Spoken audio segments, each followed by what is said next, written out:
Welcome dear student, welcome to this video. इस video में आज जो है वो हम एडोलेसेंस के बारे में ही बात करने वाले हैं, लेकिन अब हमको देखना है मेंटल हेल्थ एंड एडोलेसेंस। मतलब आपका जो मेंटल हेल्थ है वो एडोलेसेंस के साथ में क्या, मतलब at the time of adolescence आप जब इस स्टेज में होते हो तो आपका मेंटल हेल्थ जो है वो किन चीज़ों से अफेक्ट करता है या मेंटली आप कैसे होते हो।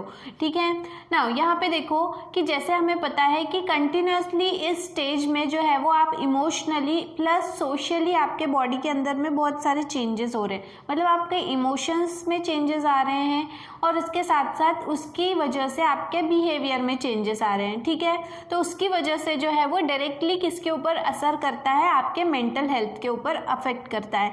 ठीक है ना। मोस्टली जो मेंटल हेल्थ जो होते हैं, जो एक एडल्ट पर्सन मतलब एक मैच्योर पर्सन जो है वो कुछ मेंटल हेल्थ से जो गुजरता है, एक्चुअली उसकी शुरुआत उसके एडोलेसेंस टाइम पीरियड में ही हुई थी या वहाँ पे ये अपीयर हुआ था। उसकी वजह से जो है वो एडल्ट स्टेज में भी उसके थोड़ा बहुत साथ में होता है। ठीक है नाउ, यहाँ पे क्या क्या चीज़ें हैं जो हो सकती है जो मेंटली आप महसूस करते हो या मेंटली जो है वो इस एज में आपको जो है वो आप महसूस कर सकते हो। तो सबसे पहला है कन्फ्यूजन। ठीक है, इट इंक्लूड्स कन्फ्यूजन। आप हो सकता है कि आपको जल्दी से चीज़ें समझ में ना आए तो आप बहुत सारी चीज़ों को लेके कंफ्यूज रहते हैं हमेशा। इरिटेशन, किसी भी चीज़ को लेकर इरिटेशन होना, इरिटेट होना, जैसे कि किसी को तेज़ आवाज़ नहीं पसंद है, ज़्यादा बोलना नहीं पसंद है, तो बहुत सारी चीज़ें होती हैं। तो किसी भी चीज़ को लेकर आप इरिटेट होने लगते हो, ये आपका इमोशनल चेंज है, आपका बिहेवियरल चेंज है जो एडोलेसेंस में होता है। मूडीनेस, ठीक है, थोड़ा सा मूडी पर्सन्स होते हैं, कुछ पल में थोड़ा अच्छा लगता है, पल में अच्छे से बात करेंगे और कुछ देर बाद जो है वो थोड़ा सा अलग चेंज उनका बिहेवियर हो जाएगा। तो ये मूडीनेस जो है ये भी एडोलेसेंस में देखा गया है। देन फ्रस्ट्रेशन, जल्दी से कोई भी चीज़ को लेके फ्रस्ट्रेट हो जाते हो, ठीक है, ऊब जाते हो। देन नौशिया, किसी किसी को जो है वो कुछ चीज़ों की स्मेल पसंद नहीं होती है तो उसको लेकर जो है वो उसे थोड़ा सा जी मिचलाना, वॉमिटिंग जैसे लगना, ये सारी चीज़ें। लेस कॉन्सेंट्रेशन, आपका चीज़ों की तरफ आप प्रॉपरली कॉन्सेंट्रेट नहीं करते हो, आपका जो कॉन्सेंट्रेशन है वो थोड़ा सा लूज होता है। ठीक है। देन हाइपर एक्टिविटीज़, या फिर हो सकता है कि आप मल्टीटास्किंग हो और आप एक साथ में कई सारी चीज़ें कर सकते हो, ये एक चीज़ होती है।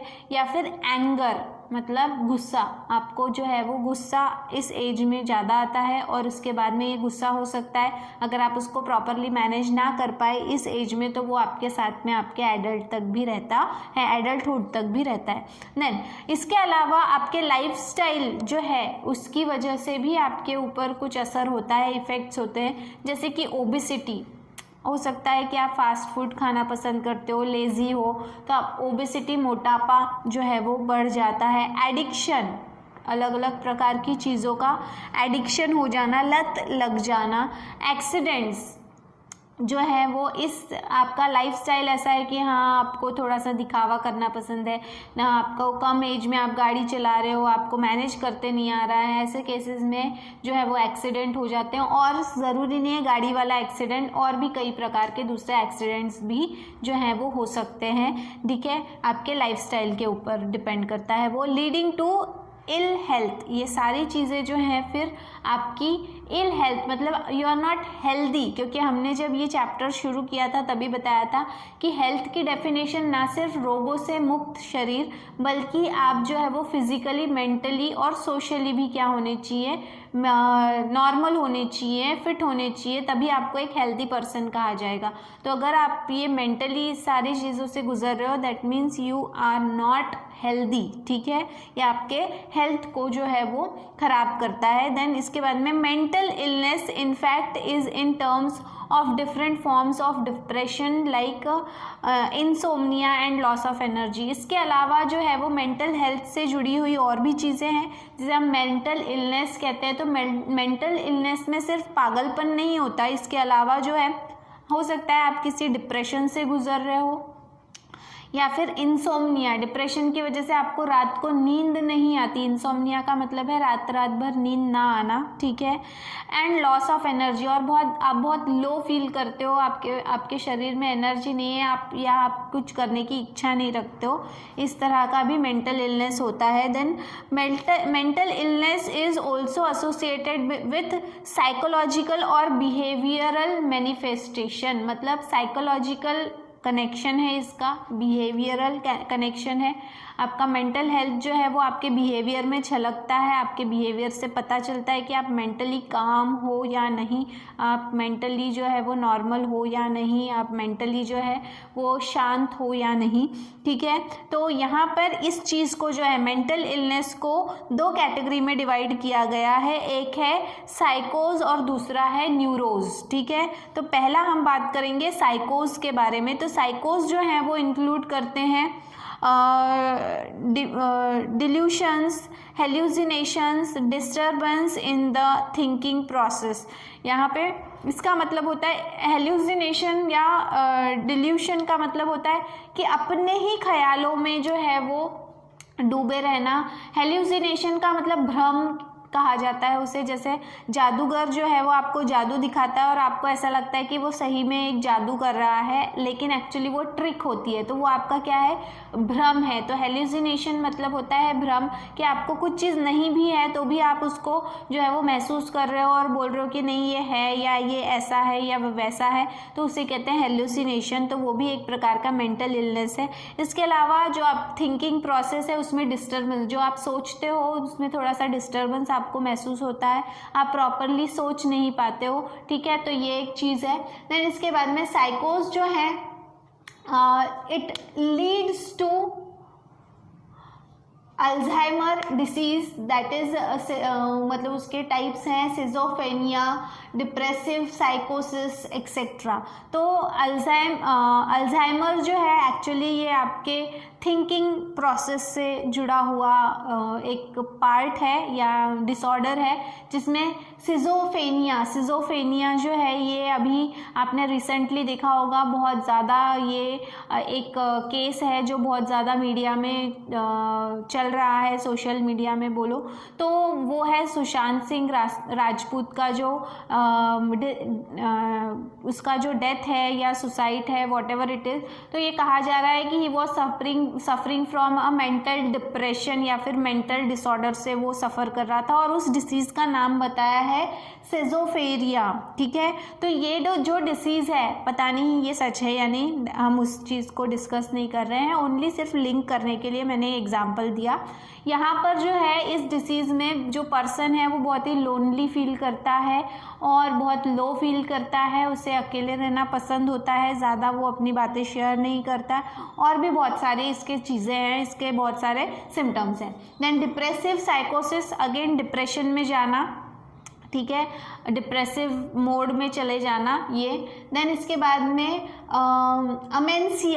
अमेंसिया ये एक है मेंटल इलनेस ही इसे कहा जाएगा। लॉस ऑफ मेमोरी, इसमें आप चीज़ों को भूल जाते हो, ठीक है, आपको चीज़ें याद नहीं रहती।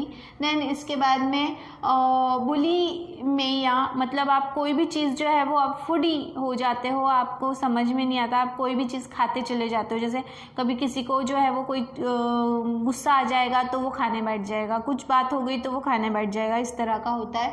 देन इसके बाद में एंजाइटी, तो एंजाइटी मतलब किसी चीज़ से डरना, ठीक है, या फिर वही डरना, या फिर आपको वो चीज़ पसंद नहीं है या उससे थोड़ा सा दूर भागना, दैट इज़ एंजाइटी। देन इसके बाद में एनोरेक्सिया नर्वोसा, जिसमें इमोशनल अवर्जन ऑफ फूड, मतलब आप जो है वो इमोशनली फूड से इमोशनली जो है वो थोड़े से कनेक्ट हो जाते हो, ये एक चीज़ है। देन डिप्रेशन, अगेन बताया, डिप्रेशन मतलब सैडनेस, आप अपने आप को बहुत सैड फील करते हो, कोई कुछ भी अब ऐसा लगता है कि आप बहुत दुनिया में सबसे दुखी इंसान आप ही हो, ठीक है। Then inactivity reduce to enjoy life, और आप जो है वो फिर लाइफ आपके लिए कोई मायने नहीं रखती, और लाइफ में एन्जॉयमेंट आपके लिए कोई मायने नहीं रखता, आप जो है वो एन्जॉयमेंट को रिड्यूस कर देते हो, आप बहुत अकेला रहना पसंद करते हो और एन्जॉय करना जो है वो भूल जाते हो एक तरह से, तो ये है। देन नेक्स्ट जो टाइप है दैट इज़ नर्वोसिस, ठीक है, सॉरी न्यूरोसिस। तो ये न्यूरोसिस जो है, ये neurosis includes again schizophrenia, evolution and hallucination. वही मतलब इसमें यही है कि आप जो है वो भ्रम आपके अंदर जो है वो निर्माण हो जाता है और आप चीज़ों को अपने तरह से देखने लगते हो। आप थोड़ा सा उसमें इल्यूशंस में चले जाते हो, मतलब बोलते ना कि भ्रम में हम जी रहे हैं, जो रियलिटी है हम उसको फेस नहीं करना चाहते। ये सारी चीज़ें जो है वो इसमें होती है। इसीलिए कहा गया है कि एडोलेसेंस जो है ये आप कैसे कैरेक्टराइज करोगे कि ये एडोलेसेंस है, तो यहाँ पे आपको कॉग्निटिव मतलब लगातार चेंजेस जो हैं वो देखने मिलेंगे। इमोशनली वो पर्सन चेंज हो रहा है, बिहेवियरली चेंज हो रहा है, उसका स्वभाव में बदलाव आ रहा है, उसमें फिजिकल चेंजेस आ रहे हैं, प्लस उसके एटीट्यूड में भी चेंजेस आ रहे हैं। तो ये सारी चीज़ें जो हैं जब चेंजेस आते हैं that means the person has entered into the adolescence stage, या ये उसकी खासियत है। ठीक है, एडोलेसेंस की ये खासियत है। Then it may leads to a positive personality development depending on the relation with parents और to other condition to conflict to other side. मतलब ये बोल रहे हैं कि अब इस स्टेज में ये स्टेज डिसाइड करता है कि आप चीज़ों को कैसे हैंडल करते हो, चीज़ों ये एज को आप कैसे हैंडल करते हो और आपके पेरेंट्स कैसे हैंडल करते हैं। इसके ऊपर डिपेंड करेगा कि आप एक पॉजिटिव पर्सनैलिटी बन के उभरोगे या एक नेगेटिव पर्सनैलिटी बन के उभरोगे। ठीक है, तो यहाँ पे दोनों चीज़ें हो सकती है। डिपेंड करता है कि आपका आपके पेरेंट्स के साथ में क्या रिलेशन है, कैसा बिहेवियर है, आपके घर का वातावरण कैसा है, उसके ऊपर ये सारी चीज़ें डिपेंड करती है। जैसे मैंने बताया था आपको पिछले वीडियो में कि आपके पेरेंट्स के साथ में अगर आपका फ्रेंडली बिहेवियर है और आप अगर सारी चीज़ें आपके फादर या आपके मदर के साथ में आप शेयर कर रहे हो एज अ फ्रेंड या फिर उनके साथ में डिस्कस कर रहे हो, तो आपको एक सही सलाह मिलेगी और आपकी सोच जो है वो सही दिशा में जो है वो बढ़ेगी। तो ऐसे समय में जो है डेफिनेटली आप एक पॉजिटिव पर्सनैलिटी की तरह उभरोगे। लेकिन अगर जो है वो आप आपके पेरेंट्स से थोड़ा दूर जाते हो या आप चीज़ों को गलत तरीके से लेते हो, गलत समझने लगते हो और इमोशंस में ज़्यादा चले जाते हो, तो हो सकता है कि ये आपके बॉडी को अफेक्ट करे और उसकी वजह से आप नेगेटिव पर्सनैलिटी के तौर पे जो है वो बन सकते हो। सो ये डिपेंड करता है, दोनों आप इसमें चेंजेस हो सकते हैं एट दिस स्टेज। ठीक है, अब इसके बाद में कुछ देखा गया है कि कुछ पर्सन्स होते हैं जो फ्रेंड्स के ज़्यादा टच में होते हैं या फ्रेंड्स से ज़्यादा इन्फ्लुएंस्ड होते हैं। ठीक है, तो ऐसे समय में जो है वो पेरेंट्स के बजाय दे फील लाइक कि जो भी हमारे हित का सोचने वाले हमारे जो हितैषी हैं वो हमारे फ्रेंड्स हैं, ना कि हमारे पेरेंट्स हैं। हमारे पेरेंट्स हमें सब मतलब ऐसा बताते हैं कि उन्हें ये नहीं करना है, वो नहीं करना है, इसलिए वो कुछ भी बहाने बताते रहते हैं। तो ऐसे समय में the person gets more connected with the friends और ऐसे समय में जो है फिर वो गलत आदतों में पड़ने के चांसेस जो हैं वो ज़्यादा होते हैं। क्योंकि अगर आप घर से जो है वो आपका मूड ख़राब होता है और आप बाहर आते हो और अगर आपका फ्रेंड जो है वो आपको फिर गलत सलाह देता है, गलत चीज़ें करने को मजबूर करता है, तो आप उसमें चले जाते हो और ऐसे समय में जो है वो आप गलत संगत और गलत आदतों में पड़ जाते हो। ठीक है, तो इसकी वजह से फिर क्या हो सकता है, काइंड ऑफ एडिक्शन, अलग अलग प्रकार का आपको लत लग सकती है, आप एडिक्शन में जा सकते हो। जैसे कि स्मोकिंग, क्योंकि अपने आप को बॉडी को रिलैक्स करने के लिए या गुड फील करने के लिए, फील गुड फैक्टर लाने के लिए लोग जो हैं वो तरह तरह की चीज़ें इस्तेमाल करने लगते हैं। स्मोकिंग, टोबैको च्यूइंग या फिर ड्रिंकिंग, अल्कोहल ड्रिंक करना या फिर ड्रग्स लेना, इस तरह की फिर एक्टिविटीज़ में जो है वो बच्चे इन्वॉल्व हो जाते हैं। और एक बार अगर इस चीज़ की लत लग गई तो फिर इससे बाहर निकलना थोड़ा मुश्किल हो जाता है। ठीक है, तो ये सारी चीज़ें हैं जो मेंटली आपके ऊपर असर करता है at the age of adolescence. ठीक है, इसकी ट्रीटमेंट क्या है, एज सच जो है वो ये बताया गया है या रिकमेंड किया गया है कि नॉन फार्मोलॉजिकल मतलब इसको मेडिसिन से ठीक ना करे, इसके लिए प्रॉपर काउंसलिंग करे। ठीक है, और which is in right of children, मतलब जो बच्चे हैं उनके जो हक में हैं, जो उनके हित में है, उस हिसाब से उनका काउंसलिंग करें, जिसकी वजह से जो बच्चा है जो गलत चीज़ों में पड़ गया है या पड़ सकता है उसे वक्त रहते आप उसे अगर सही ढंग से उसे हैंडल करते हो तो आप उसको प्रॉपरली जो है वो मैनेज कर सकते हो। तो ये चीज़ यहाँ पे बोली गई है in the treatment of this type of addiction बोलो या कोई भी मेंटली, अगर आप किसी भी मेंटल डिप्रेशन से गुजर रहे हो तो उसके लिए जो है वो आपका प्रॉपर काउंसलिंग करना ज़रूरी है, ना कि दवा देकर उस बच्चे का जो है वो हालत को और डाउन करना। इसके अलावा WHO वर्ल्ड हेल्थ ऑर्गेनाइजेशन ये रिकमेंड करती है कि यहाँ पर मेंटल हेल्थ जो है इसे एक गाइडलाइन तैयार की गई है, mental health gap action programme, ये गाइडलाइन उसने तैयार की है और उस गाइडलाइन को अगर आप फॉलो करते हो तो उस गाइडलाइन के थ्रू जो है वो आप एडोलेसेंस स्टेज में बच्चों का जो इम्प्रूवमेंट है ये वो देख सकते हो। ठीक है, इसे यहाँ पे एविडेंस बेस्ड मतलब क्या, इसे मतलब बोलते हैं ना कि विथ प्रूफ ये आपको जो है वो रिकमेंड कर रहे हैं कि भाई आप अगर ये गाइडलाइंस फॉलो करोगे तो डेफिनेटली जो है वो आप कहीं ना कहीं आपके बच्चे को इस पीयर प्रेशर से या इस स्टेज के जो है वो डिप्रेशन से आप उसे बाहर निकाल सकते हो या इस तरह की गलत चीज़ों से आप उसे दूर रख सकते हो। ठीक है, तो यहाँ पे एडोलेसेंस में आज हमने इतना देखा, इसके बाद में जो है वो एडोलेसेंस के बारे में और भी है लेकिन वो हम देखेंगे हमारे नेक्स्ट वीडियो में। तब तक के लिए थैंक यू वेरी मच।